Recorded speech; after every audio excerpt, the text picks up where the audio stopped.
नमस्कार दोस्तों, स्वागत है आपका हमारे चैनल पर। आज हम बात करने वाले हैं कि ऑप्शन कॉन्ट्रैक्ट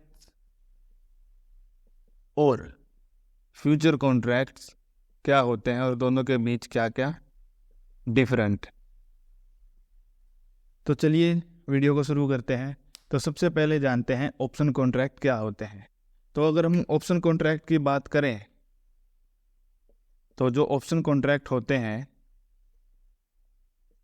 उनमें जो मेन डिफरेंस होता है वो होता है सिमिट्री का। ये एसिमेट्रिक होते हैं, एसिमेट्रिक नेचर होता है इनका। और जो फ्यूचर कॉन्ट्रैक्ट होते हैं इसके विपरीत वो होते हैं सिमेट्रिक नेचर के। ये जो फ्यूचर कॉन्ट्रैक्ट होते हैं वो होते हैं कॉन्ट्रैक्ट्स, ये होते हैं सिमेट्रिक नेचर के। चलिए इसको मैं आपको एक एग्जांपल से समझाता हूँ। सिमेट्रिक नेचर यानी ये आपका, मान लीजिए ये है आपका लॉस और ये है आपका प्रॉफिट। ये ऑलमोस्ट सेम है दोनों के दोनों।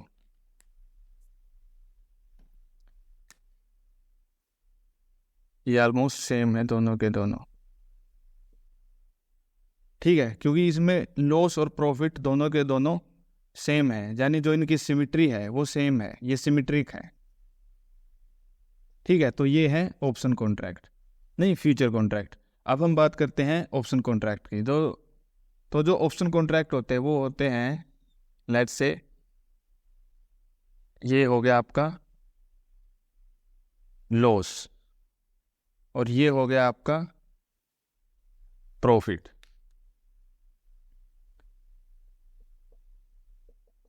तो जो लॉस और प्रॉफिट के बीच जो एसिमेट्री दिखाई दे रही है तो वो एसिमेट्री ऑप्शन के कारण है। तो जो ऑप्शन होते हैं वो एसिमेट्रिक होते हैं नेचर के अंदर। तो अब हम बात करते हैं कि ऑप्शन और फ्यूचर में मेन डिफरेंस क्या है, ये होते क्या है। तो दोनों के दोनों ट्रेडिंग के लिए इस्तेमाल होते हैं, ट्रेडिंग या स्पेकुलेशन के लिए। दूसरा हेजिंग के लिए इस्तेमाल होते हैं, आप अपने पोर्टफोलियो को इन ऑप्शन ट्रेडिंग, इन ऑप्शंस के साथ या फ्यूचर के साथ हेज कर सकते हैं। तीसरा इस्तेमाल होते हैं आर्बिट्रेशन के लिए। जिन लोगों को नहीं पता है कि आर्बिट्रेज क्या होता है, आर्बिट्रेशन या आर्बिट्रेज के अंदर आपको अलग अलग मार्केटिंग या अलग अलग मार्केट के अंदर सेम टाइम के अंदर डिफरेंट पोजीशंस एक साथ साइमल्टेनियसली बनानी पड़ती है। लेट्स से नस्डाक यूएस एक्सचेंज है और वहीं एक जापान का यूएस एक्सचेंज है। तो अलग अलग लोकेशन हो गए ना, अलग अलग एक्सचेंज हो गए, यानी तो सेम टाइम में साइमल्टेनियसली आपको बाय और सेलिंग की पोजीशन एक साथ जब आप बनाते हैं तब उस चीज़ को बोलता है आर्बिट्रेशन। आर्बिट्रेशन इसलिए किया जाता है कि हो सकता है सोने का दाम जापान में लेट्स से 100 रुपये चल रहा है और उसी समय सोने का दाम यूएसए की मार्केट के अंदर 100 रुपये और 10 पैसे चल रहा है। तो इस 10 पैसे के अतिरिक्त गेन को हासिल करने के लिए, इस प्रॉफिट को हासिल करने के लिए अलग अलग मार्केट के अंदर यानी अलग अलग लोकेशन के अंदर सेम टाइम में पोजीशन बनाई जाती है और पोजीशन एग्जीक्यूट की जाती है, तो उसे बोलते हैं आर्बिट्रेशन।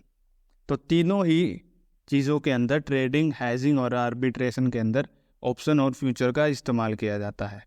इसके साथ साथ अब हम समझते हैं कि इनमें बेसिक अंतर क्या है। तो जो ऑप्शन होते हैं उसके अंदर जो बायर होता है, जो ऑप्शंस होते हैं ऑप्शन कॉन्ट्रैक्ट,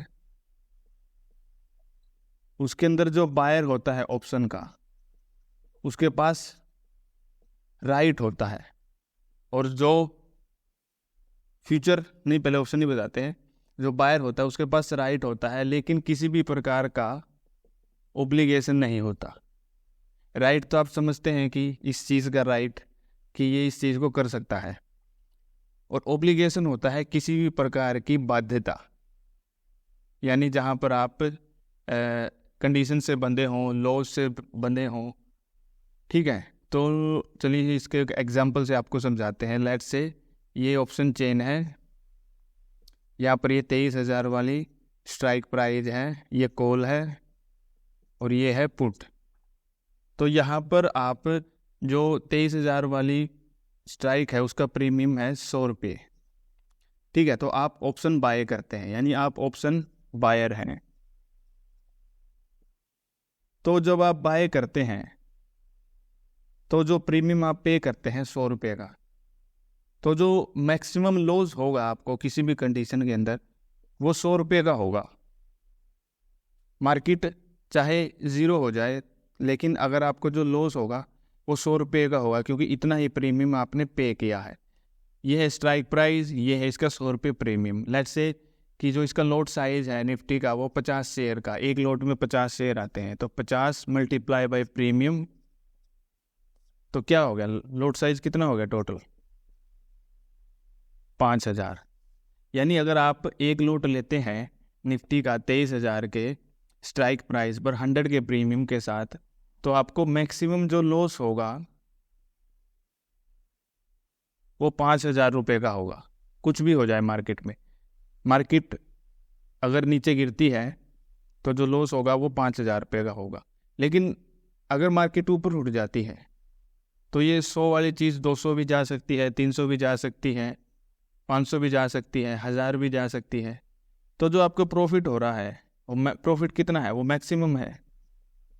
प्रॉफिट कितना भी होता है, तो यहाँ पर जो बायर है उस पर किसी भी प्रकार की कोई ओब्लिगेशन नहीं है, कोई बाध्यता नहीं है, क्योंकि जब वो जानता है कि उसका जो मैक्सिमम लॉस है वो 5,000 रुपये का है, वो इसे कभी भी बेचे, कभी भी इसको सेल करे, उस पर कोई दिक्कत नहीं है, क्योंकि उसे पता है कि उसका मैक्सिमम लॉस उसने फिक्स कर दिया है 5,000 रुपये। लेकिन अब हम बात करते हैं फ्यूचर के अंदर। जो फ्यूचर होता है उसके अंदर जो फ्यूचर कॉन्ट्रैक्ट्स, अब हम फ्यूचर कॉन्ट्रैक्ट की बात करते हैं। फ्यूचर कॉन्ट्रैक्ट के अंदर जो फ्यूचर का बायर होता है और जो सेलर होता है, दोनों के पास कोई राइट नहीं होता, सिर्फ ओब्लिगेशन होती है। ओब्लिगेशन होती है किसकी, बाय की और सेल करने की। यानी अगर इन्होंने कुछ कॉन्ट्रैक्ट बनाया है ऑप्शन की तर्ज पे, तो इन्हें बाध्यता है कि उन्हें बाय और सेल एग्जीक्यूट उस कॉन्ट्रैक्ट को पूरा ही करना पड़ेगा किसी भी हालत में। इसको हम एक एग्जांपल से समझाते हैं। लेट्स से कोई किसान है, एक फार्मर है जो चावल उगाता है, चावल यानी राइस। ठीक है, राइस का फिलहाल जो मूल्य चल रहा है वो 40 रुपये चल रहा है। अब एक कंपनी आती है और किसान को बोलती है कि उसे 3 महीने बाद, आफ्टर 3 मंथ्स, 1,000 किलो चावल चाहिए। ठीक है, और आज जो मूल्य चल रहा है यानी 40 रुपये का, उसी मूल्य पे चाहिए। तो दोनों के बीच एक कॉन्ट्रैक्ट साइन होता है, किसान और इसके बीच, कंपनी के बीच एक कॉन्ट्रैक्ट साइन होता है कि 3 महीने बाद ये इसको, यानी कंपनी को 1,000 kg चावल देगा 40 रुपये के हिसाब से। तो टोटल किसान को कितने मिलेंगे, 40 रुपये kg के हिसाब से 1,000 kg के 40,000 रुपये किसान को मिलेंगे। कंपनी को किसान को 40,000 रुपये देने हैं। तो अब इन दोनों के बीच एक कॉन्ट्रैक्ट साइन होगा। तो इन 3 महीनों के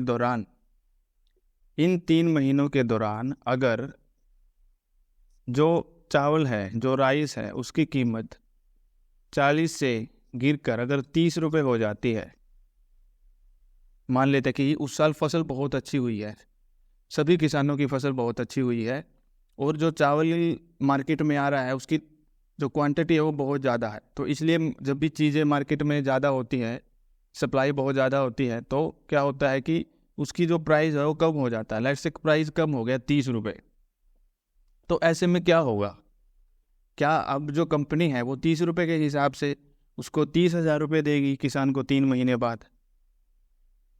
नहीं, ऐसा नहीं होगा, क्योंकि वो एक कॉन्ट्रैक्ट से बंधे हुए हैं। अब भी कंपनी को किसान को 40,000 रुपये ही देने पड़ेंगे 3 महीने बाद, क्योंकि दोनों के दोनों ने कॉन्ट्रैक्ट साइन किया है, दोनों के दोनों ऑब्लिग्ड हैं, दोनों के दोनों यानी ऑब्लिगेशन का पालन कर रहे हैं। तो इसलिए अब 3 महीने के बाद भले ही चावल की कीमत 30 रुपये हो जाए, कंपनी को किसान को 40,000 रुपये देने पड़ेंगे। इसका दूसरा केस ये है कि हो सकता है जो चावल की कीमत है उस साल फसल खराब हो गई या कुछ बीमारी आ गई या मार्केट के अंदर सरकारी कुछ जो पॉलिसीज़ हैं उसके तहत जो इंपोर्ट और एक्सपोर्ट है उस पर प्रभाव पड़ गया और जो कीमत है चावल की 3 महीने के बाद वो 50 रुपये हो गई, 10 रुपये बढ़ गए। तो अब क्या हो गया? क्या अब कंपनी किसान को 50 रुपये के हिसाब से 50,000 रुपये देगी? बिल्कुल नहीं। अब भी कंपनी किसान को सिर्फ 40,000 रुपये देगी, क्योंकि दोनों के बीच कॉन्ट्रैक्ट हुआ है। तो यही है फ्यूचर कॉन्ट्रैक्ट, जहाँ पर जो अंडरलाइंग एसेट है, लेट्स से यहाँ पर जो अंडरलाइंग एसेट है वो चावल है, ठीक है। अंडरलाइंग एसेट को एक फिक्स प्राइस पर 40 रुपये पर एक फिक्स डेट पर 3 महीने के लिए जब उसे बाय और सेल किया जाता है, यानी दोनों के बीच एक कॉन्ट्रैक्ट होता है, तो उसको बोलते हैं फ्यूचर कॉन्ट्रैक्ट्स। ऐसे केसेस के अंदर जो मेन देखने वाली बात है वो है कि आपको दोनों में से कौन सा चूज करना चाहिए। क्या आपको ऑप्शन चूज करना चाहिए या आपको फ्यूचर कॉन्ट्रैक्ट चूज करने चाहिए?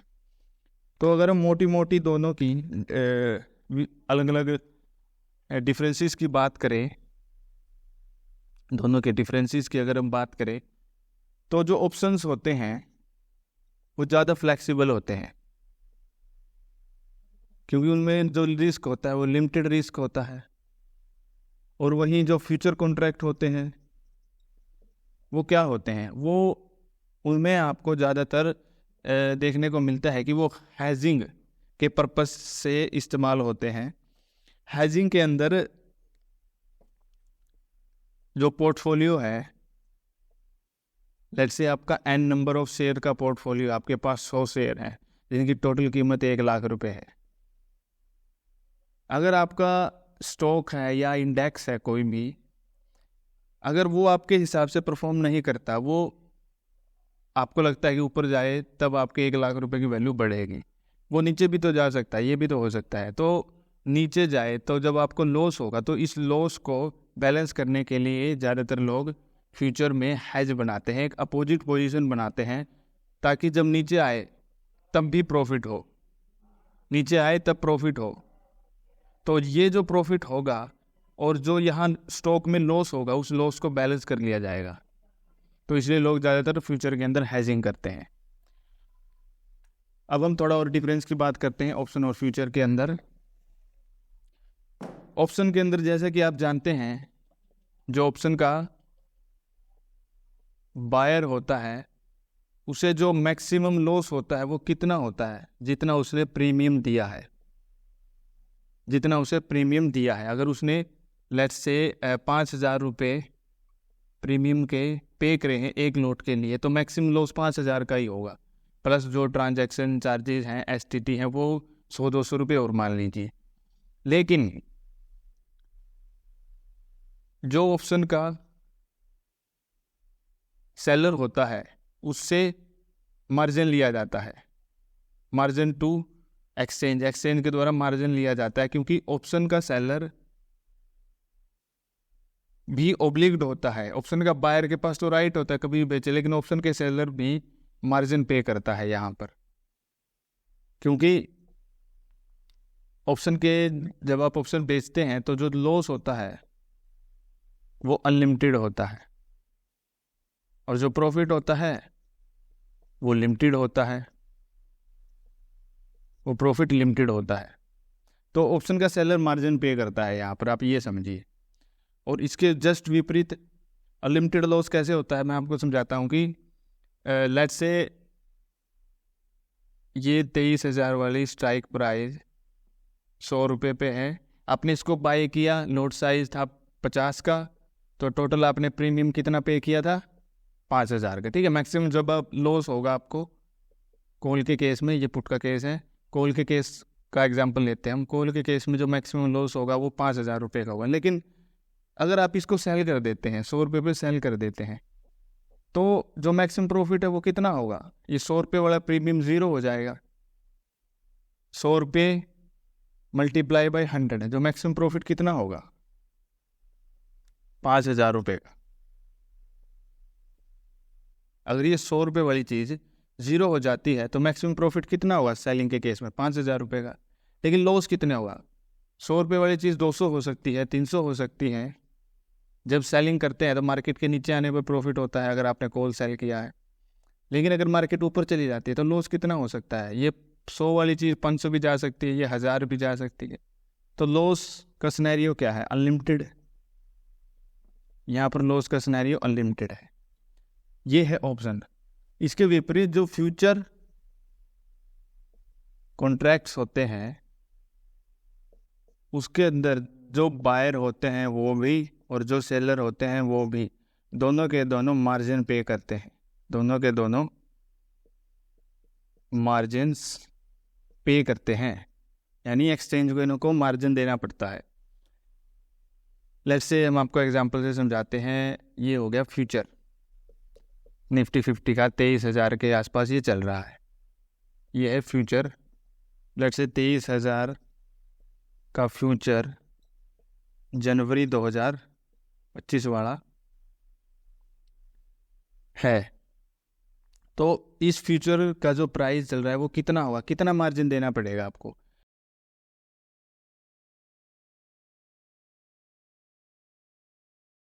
आप मान के चलिए कि निफ्टी 50 का है ये, निफ्टी 50। तो इसके एक लोट में कितने शेयर हैं? 50। ठीक है, तो अगर आप एक लोट खरीदते हैं फ्यूचर का तो आपको कितने पे करने पड़ेंगे? 23,000 मल्टीप्लाई बाई 50। तो 1 2 3 4 11,50,000 हैं टोटल कॉन्ट्रैक्ट वैल्यू। और इसके हिसाब से जो आपको मार्जिन पे करना पड़ेगा वो मोटा मोटा ये मान के चलिए कि आपको 1,20,000 रुपये के समथिंग आपको एक लोट के लिए फ्यूचर में, चाहे आप बाय करें फ्यूचर को या आप फ्यूचर को सेल करें, आपको 1,20,000 प्रति लोट आपको एज ए मार्जिन एक्सचेंज को पे करने पड़ेंगे। ठीक है, तो ये होते हैं फ्यूचर कॉन्ट्रैक्ट। फ्यूचर कॉन्ट्रैक्ट और ऑप्शन कॉन्ट्रैक्ट की अगर हम एक्सपायरी की बात करें या हम बात करें कि जो इनका ट्रेडिंग साइकिल है वो कितने दिनों का होता है एक्सपायरी साइकिल, तो वो होता है जनरली 3 महीने तक का, 3 मंथ्स का होता है। ऑप्शंस के अंदर वीकली एक्सपायरीज होती हैं। वीकली एक्सपायरी होती है क्योंकि लेट्स से 1 महीना है तो उसमें वीकली एक्सपायरी के हिसाब से टोटल 4 एक्सपायरी होंगी। ठीक है, कुछ दिन पहले ही हर एक्सचेंज के अंदर जो अलग अलग इंडेक्स थे, Nifty, bank Nifty, Sensex, Bankex, mid cap Nifty, ये सारे के सारे वीकली एक्सपायरी दे रहे थे। लेकिन अब सेबी ने कुछ निफ्टी 50 और बैंक निफ्टी को छोड़कर सबकी वीकली एक्सपायरी बंद कर दी। तो ऑप्शन के अंदर वीकली एक्सपायरी होती है। इसके साथ साथ ऑप्शन के अंदर आप 3 महीने तक एक्सपायरी को चूज़ कर सकते हैं। यानी जैसे एक्सपायरी अभी जनवरी 2025 चल रहा है, तो जनवरी 2025 के अंदर आज आप जनवरी वाली भी स्ट्राइक प्राइस खरीद सकते हैं, आप फरवरी वाली भी खरीद सकते हैं और आप मार्च वाली भी खरीद सकते हैं।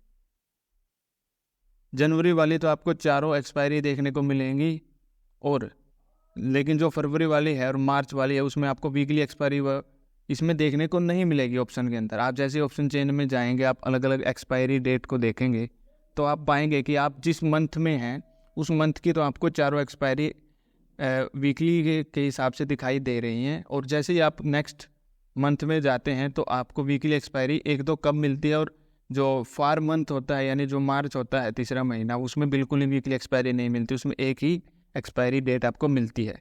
ये आपको ऑप्शन चेन में जब आप एक्सपायरी देखेंगे तब आपको अच्छे प्रकार से समझ आएगा। ठीक है, इसके जस्ट विपरीत जो ऑप्शन होते हैं उसके अंदर वीकली एक्सपायरी का कोई कंसेप्ट नहीं होता। नहीं, ऑप्शन नहीं, फ्यूचर होते हैं जो तो फ्यूचर कॉन्ट्रैक्ट के अंदर जो वीकली एक्सपायरी है, ठीक है, उसका कोई कंसेप्ट नहीं होता। फ्यूचर कॉन्ट्रैक्ट के अंदर फ्यूचर जनवरी, फ्यूचर फरवरी और फ्यूचर मार्च, मैक्सिमम 3 महीने का ही साइकिल होता है इनका भी। तो अब अगर आप जनवरी में हैं तो इस मंथ को आप बोलेंगे नियर मंथ, नियर मंथ का फ्यूचर। अगले मंथ का है तो उसको बोलेंगे नेक्स्ट मंथ का फ्यूचर, और जो तीसरे मंथ का है उसको बोलेंगे फार मंथ का फ्यूचर। तो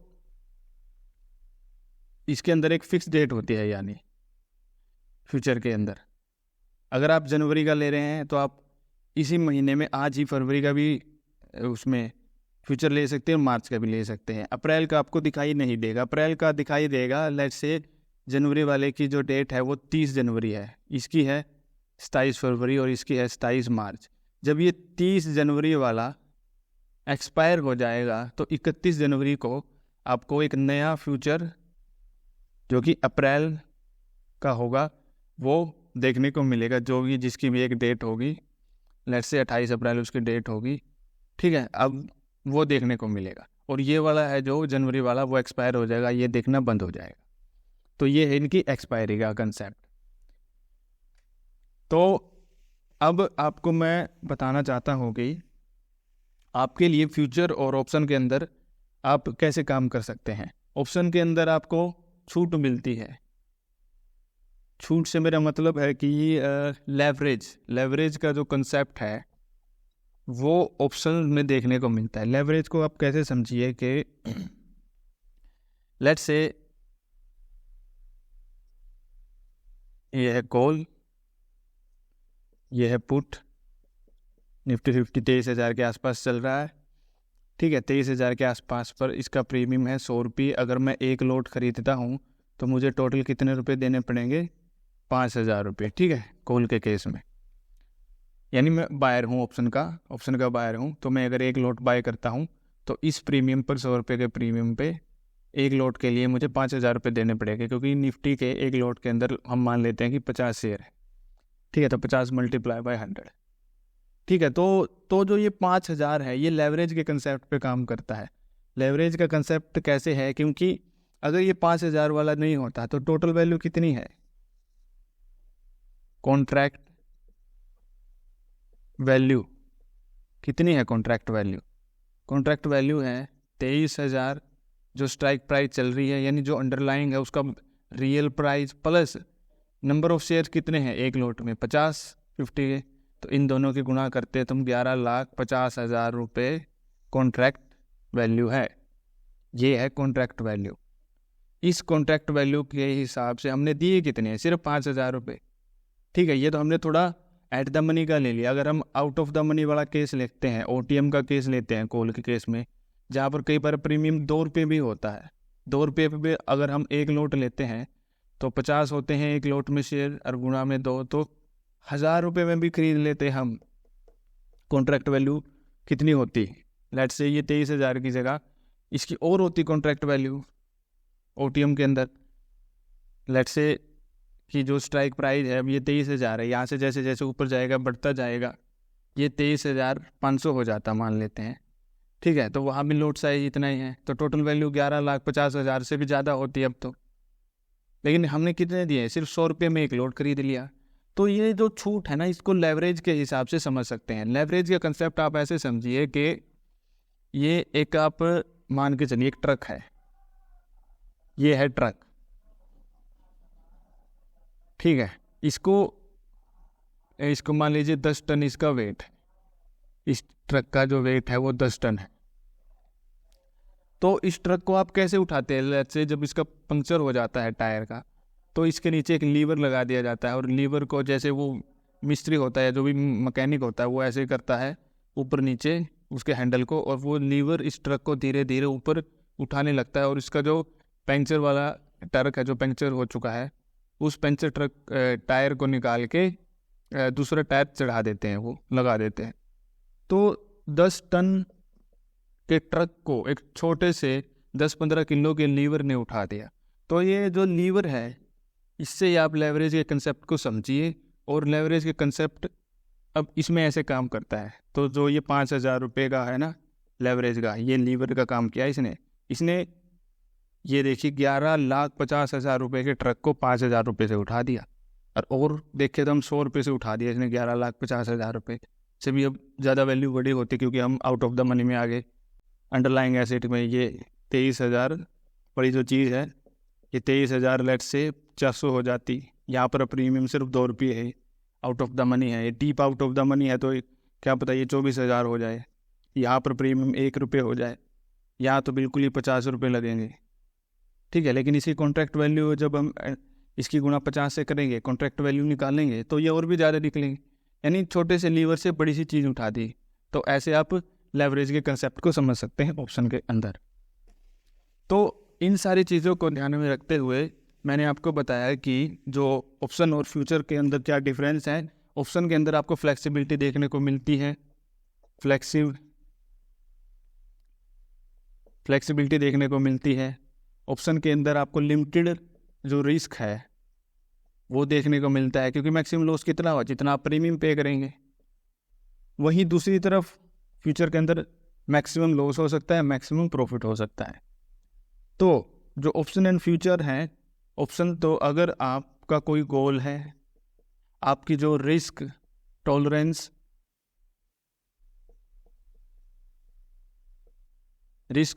एबिलिटी है, इन सारी चीज़ों को आपको ध्यान में रखते हुए आप ऑप्शन का चयन कर सकते हैं। किसके लिए? ट्रेडिंग के लिए कर सकते हैं आप, हैजिंग के लिए कर सकते हैं आप। लोग ज़्यादातर इन चीज़ों के लिए ऑप्शन का इस्तेमाल करते हैं। या आपके पास कम पैसे हैं तो ऐसे में जो ऑप्शन ट्रेडर होते हैं वो ऑप्शन की तरफ ज़्यादा जाते हैं, क्योंकि यहाँ पर आप 5,000 रुपये से भी एक लॉट आराम से खरीद सकते हैं। वहीं जो फ्यूचर कॉन्ट्रैक्ट होते हैं वो उसमें कौन लोग ट्रेड करते हैं? उसमें ज़्यादातर वो लोग ट्रेड करते हैं जिनको अपना जो पोर्टफोलियो है उसको क्या करना होता है? बैलेंस करना होता है। बैलेंस करने से मेरा मतलब है हैजिंग, हैज करना होता है। तो ज़्यादातर लोग फ्यूचर को चुनते हैं, फ्यूचर कॉन्ट्रैक्ट की तरफ जाते हैं, क्योंकि उनके जो पोर्टफोलियो की जो वैल्यू होती है, लार्ज पोर्टफोलियो है, लेट्स से उनका पोर्टफोलियो 1 CR का है, 1 करोड़ का है। तो अगर मार्केट उनके हिसाब से एक डायरेक्शन में नहीं गई और दूसरी डायरेक्शन में मूव होने लगी, तो इस लॉस को कवर करने के लिए वो फ्यूचर को बाय करते हैं या फ्यूचर को सेल करते हैं। उसके हिसाब से अपना वो करते हैं, वो जो लॉस होता है उसको मिनिमाइज करते हैं या बैलेंस कर लेते हैं कि भाई जितना यहाँ लॉस होगा स्टॉक के अंदर, हमारे पोर्टफोलियो के अंदर, उतना ही फ्यूचर के अंदर प्रॉफिट हो जाएगा अगर मार्केट उल्टी डायरेक्शन में चलती है। तो ये है फ्यूचर एंड ऑप्शंस के बीच मेन डिफरेंस, जो कि पूरी वीडियो इसके ऊपर थी। अगर इस वीडियो में आपको कुछ समझ ना आया हो ऑप्शन और फ्यूचर और इनके डिफरेंसेस के अंदर, तो आप नीचे कमेंट बॉक्स में कमेंट करके पूछ सकते हैं। इसके साथ साथ अगर आपको ये वीडियो पसंद आई हो तो इसे लाइक कीजिए और चैनल को सब्सक्राइब कीजिए। जाते जाते मैं आपसे एक क्वेश्चन पूछना चाहूँगा। मान लीजिए आप दुकान पे कोई फ़ोन लेने गए और फ़ोन की जो कीमत है वो है 10,000 रुपये। आपने दुकानदार को बोला कि आपको ये फ़ोन चाहिए 10,000 रुपये में, ठीक है, लेकिन आज नहीं चाहिए, 1 वीक बाद चाहिए, यानी 1 हफ्ते बाद चाहिए, ठीक है। तो इसके लिए आप और दुकानदार के बीच जो शॉप का मालिक है उसके बीच, आप और दुकानदार के बीच फर्स्ट पार्टी आप होगी और सेकंड होगी शॉप का जो ओनर है। दोनों के बीच कॉन्ट्रैक्ट साइन होता है कि 1 हफ्ते बाद वो आपको फ़ोन 10,000 रुपये का दे देगा, बाजार इसकी कीमत कितनी भी हो, चाहे फ़ोन तो 1 हफ्ते बाद 15,000 का हो जाए या फ़ोन 1 हफ्ते बाद 7,000 रुपये का रह जाए, ठीक है। तो ऐसी कंडीशन के अंदर अगर उस फ़ोन की कीमत है 1 हफ्ते बाद वो हो जाती है 8,000 रुपये, लेट्स से 8,000 रुपये उसका मार्केट प्राइस हो जाता है, तो आपको कितना लॉस होगा या आपको कितना प्रॉफिट होगा, आपको वो बताना है। आप और दुकानदार के बीच एक कॉन्ट्रैक्ट होता है कि 10,000 रुपये वाला फ़ोन आपको लेना है, लेकिन 1 हफ्ते बाद लेना है, और 1 हफ्ते बाद चाहे उसकी कीमत कितनी भी हो जाए, घट जाए बढ़ जाए, ठीक है, आपका कॉन्ट्रैक्ट बना रहेगा। तो आप, लेकिन अगर मान लीजिए 1 हफ्ते बाद उसकी कीमत 8,000 रुपये हो जाती है, तो ऐसी कंडीशन में जो आप हैं उनको कितना लॉस होगा या कितना प्रॉफिट होगा? लॉस होगा तो कितना होगा, और अगर प्रॉफिट होगा तो कितना होगा? ये इसका जवाब आप नीचे कमेंट बॉक्स में दें। तो आज की वीडियो में इतना ही। इस वीडियो को लाइक कीजिए, और कोई और कमेंट हो तो उसको पूछिए। तब तक के लिए धन्यवाद।